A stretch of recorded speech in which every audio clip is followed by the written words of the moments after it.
In this video, I will show you exactly when to use a dashed line versus a solid line, and when you have to change your inequality sign. So in order to graph this linear inequality, the first thing I need to do is convert this standard form into the slope-intercept form, which is y is equal to mx plus b. Or I can identify the slope and the y-intercept.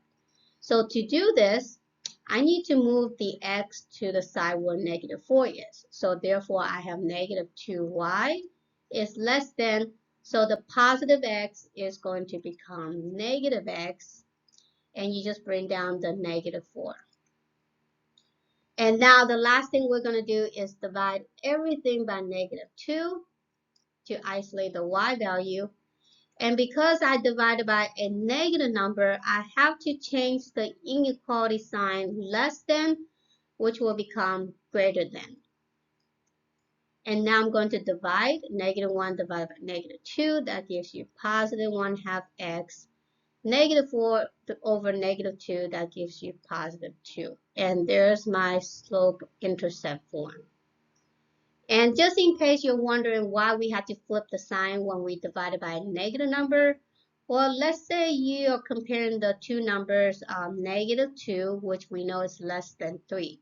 And if we divide each number by -1, then -2 is going to become +2, and then +3 is going to become -3.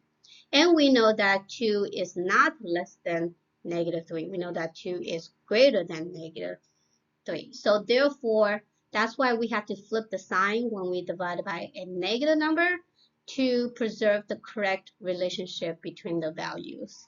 So now from this slope-intercept form, we know that the slope is 1/2 and the y-intercept is 2. So therefore, I'm going to graph my y-intercept first when you graph a linear line. So y-intercept is on the y-axis, which is right here. And because my slope is positive, so I'm going to go up 1 over 2, up 1 over 2. And if you want to go to the other direction, you're going to go down 1, left 2, down 1, left 2. And before you decide what line to use to connect these points, look at your inequality sign from your problem. And in our problem, our inequality sign is greater than. And so there's no equal bar at the bottom. So because it's greater than, we have to use a dashed line. And then we have to decide whether or not we're going to shade above or below. So because it's greater than or greater than or equal to, we have to shade it above. So the area that is above this line is right here.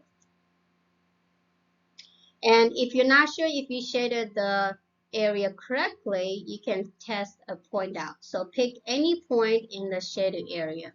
So let's say the point I want to pick is -2 and 3. And so that's my x value and that's my y value. And I'm going to plug into my original equation. So I have x, which is -2, minus 2 times y value, which is 3, and is that really less than -4? Okay, so let's see. So we have -2, -2 times 3, that gives us -6, which is less than -4, and -2 minus 6 gives you -8, and that is definitely less than -4. So therefore, we have shaded our region correctly.